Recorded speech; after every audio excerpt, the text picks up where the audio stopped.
দাদা, আমি আমার লেজ কাটবো, আর তোমার মতো আমি বুদ্ধিমান হব। শিয়াল দাদা, আমিও তোমার মতন লেজ কাটবো আর বুদ্ধিমান হব। সবাই যখন লেজ কাটার জন্য রাজি হয়ে গেল, তখনই সবার মধ্যে থেকে একজন জ্ঞানী আর বুদ্ধিমান শিয়াল বেরিয়ে আসলো এবং তিনি বলল, থামো সবাই, তোমরা এই পাজি শিয়ালের কথা শোনো না। আসলে সে নিজের লেজ নিজে কাটেনি, ফাঁদে পড়ে লেজ কাটা গেছে। তোমাদের লেজ আছে আর ওর লেজ নেই।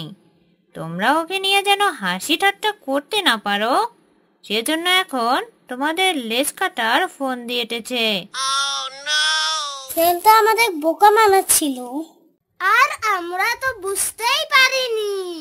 জ্ঞানী শিয়ালের কথা শুনে সবাই শিয়ালের চালাকি বুঝতে পেল এবং পাজি শিয়ালকে বন থেকে তাড়িয়ে দিল।